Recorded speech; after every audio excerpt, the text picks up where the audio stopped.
Bonjour à tous, une vidéo pour vous expliquer comment tester un Expert Advisor sur la plateforme MT5. Si vous ne savez pas comment installer un Expert Advisor sur la plateforme MT5, j'ai déjà fait une vidéo qui l'explique et je vous mets le lien en description. Commençons par ouvrir la plateforme MT5, puis afficher le testeur de stratégie. Donc on passe par le menu Voir et Cadre stratégie. Ça rajoute un cadre à votre fenêtre qui s'appelle testeur de stratégie ici sur le côté. Vous pouvez placer cette fenêtre où vous voulez, déplacer ce cadre, donc le réordonner un peu comme vous voulez. Moi il est très bien en bas. Et ce cadre a plusieurs onglets, à commencer par l'onglet général, le deuxième onglet réglage, le troisième onglet placement et le dernier onglet journal. Les autres dépendent de ce que vous choisissez. Dans l'onglet général, on va sélectionner le type de testeur de stratégie que l'on souhaite. Nous avons le testeur simple, un testeur d'indicateur, le affiché qui pour moi est un simulateur, et ensuite d'autres cas beaucoup plus spécifiques. Dans cette vidéo, nous allons exploiter le premier onglet. Nous allons cliquer sur l'icône correspondant à un test simple. On arrive sur l'onglet Réglages. Le test simple est pour faire un backtest ou une optimisation sur un Expert Advisor. Donc la première ligne permet de sélectionner l'Expert Advisor. Voilà, ici, Moving Average, que nous avons installé dans la vidéo d'installation des Expert Advisor. Vous pouvez redimensionner la taille du cadre pour y voir afficher toutes les options qui vous sont proposées. En deuxième ligne, vous pouvez sélectionner l'actif sur lequel nous allons faire le backtest. Donc tous les actifs sont disponibles, il suffit d'aller chercher le bon. J'ai choisi EURUSD pour l'exemple. Et pour l'unité de temps, bien sûr, vous pouvez choisir toutes les unités de temps disponibles par défaut. Pas d'unité de temps custom, mais déjà on en a pas mal. Le 1 minute, le 2 minutes, le 3 minutes, le 4 minutes, le 5 minutes, etc. J'ai choisi pour l'exemple le daily. Concernant la date, nous avons des dates préprogrammées, comme par exemple la dernière année. Donc attention, la dernière année commence au 1er janvier de l'année en cours et se finit à hier. C'est-à-dire qu'aujourd'hui, nous sommes le 19 décembre, donc la simulation se terminera le 18 décembre. Évidemment, si vous choisissez de lancer un backtest sur la dernière année et que vous êtes le 3 janvier, et bien évidemment, cela va simuler que 2 journées de cotation. Vous pouvez choisir le dernier mois, donc pareil, ça commence le premier mois en cours et ça finit la veille du jour de simulation.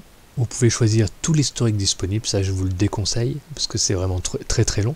Ou alors une période personnalisée pour laquelle vous allez choisir une date de début et une date de fin. Dans mon cas, voilà, on est au mois de décembre, donc je vais sélectionner la dernière année. Ça va quasiment simuler une année complète. Le paramètre en avant permet de rejouer une partie de la simulation en mode avancé. Je vous laisse regarder la documentation pour plus d'informations. Pour le simple backtest que nous allons faire, on laisse le paramètre à non, parce que c'est vraiment très spécifique. Concernant le délai, il permet de simuler une latence d'exécution des ordres. Dans un premier temps, il est bon de connaître la performance de votre Expert Advisor dans des conditions idéales et ensuite d'affiner avec une situation plus réaliste. Donc là, je ne mets pas de latence. Et vous pouvez choisir un délai de latence qui, 38 millisecondes, c'est à peu près ce que l'on trouve sur les serveurs. Ou alors, carrément, le personnaliser si vous connaissez parfaitement les détails d'exécution. La modélisation, à quel rythme votre Expert Advisor va être appelé. En général, on met à chaque tick.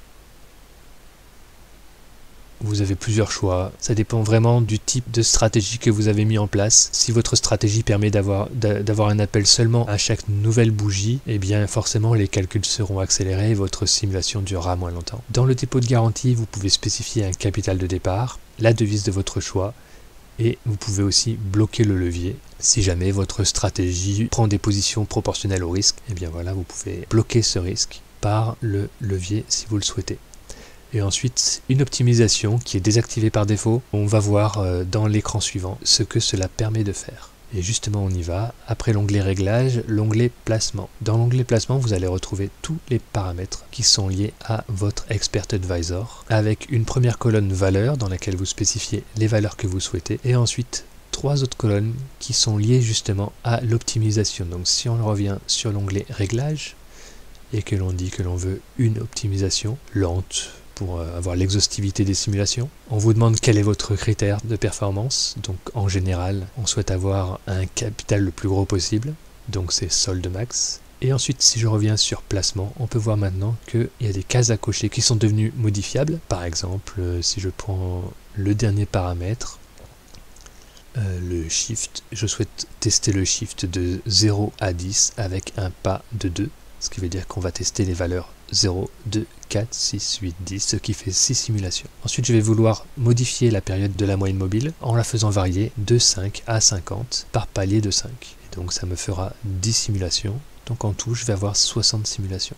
Ensuite, l'onglet backtest, ça c'est parce que j'avais fait un backtest avant. L'onglet graphique, c'est parce que j'avais fait une optimisation avant. Voilà, les deux autres onglets qui apparaissent tout le temps, c'est l'onglet agent. Bon là, c'est un niveau assez expert, c'est pour allouer des espaces de calcul pour exécuter votre backtest. Et ensuite, le dernier onglet journal qui trace toutes les actions qui sont faites par votre expert advisor pendant la simulation. Donc c'est souvent là que l'on va avoir les messages d'erreur.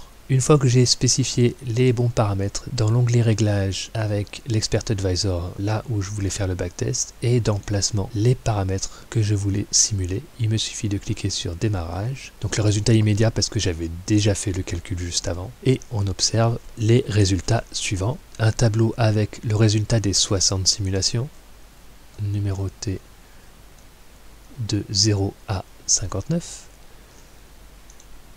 Si je les trie par capital final ou par profit, ça va être pareil.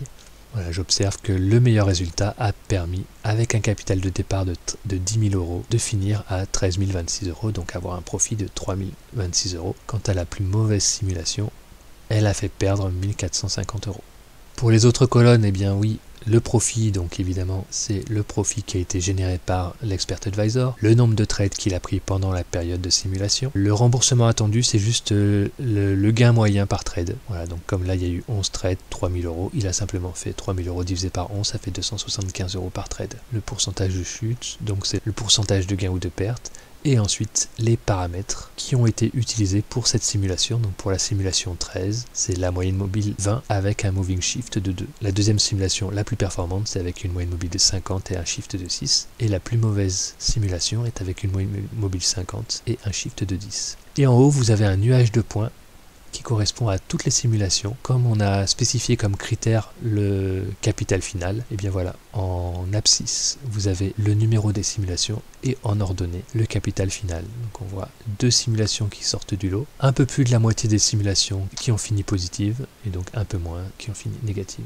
On peut bien sûr redimensionner tout ça pour chaque point. Si vous ciblez chaque point, vous avez le numéro de la simulation et la valeur. Donc en fonction du numéro de la simulation, par exemple, voilà, ici, la simulation 45, vous allez la chercher et vous pouvez connaître les paramètres liés à cette simulation. Donc la simulation 45, c'était avec une moyenne mobile 30 et un shift de 8. Ensuite, pour avoir plus de détails sur une simulation précise, comme par exemple ici la première, on note les paramètres 20 et 2. On revient sur l'onglet réglages et là on désactive l'optimisation pour spécifier qu'on va faire un seul backtest. Et dans placement, cette fois-ci, donc les cases à cocher sont grisées, on ne peut plus les cocher ou les décocher. Et dans la colonne valeurs, on va spécifier les valeurs que l'on souhaite tester très particulièrement. Donc cette fois-ci, cela va exécuter une seule simulation avec les valeurs que nous avons proposées ici. Tout ça ne sera pas pris en compte. On clique sur démarrage.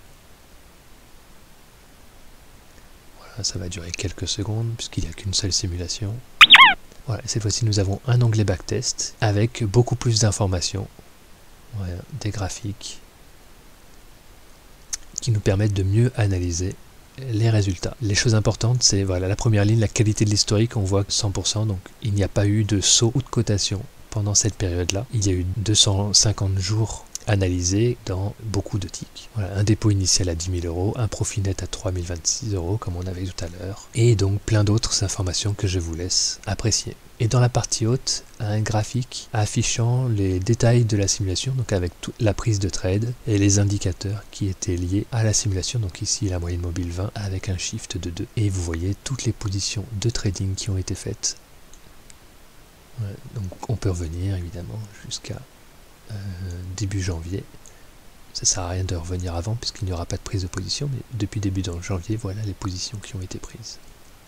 Les autres détails importants, sur les 11 trades, il y avait 5 positions gagnantes et 6 positions perdantes, et malgré cela, on a généré plus de profits que de pertes. Voilà, j'espère que cette vidéo vous aura aidé. Si vous avez d'autres questions, n'hésitez pas à me contacter par mail à cette adresse. À bientôt.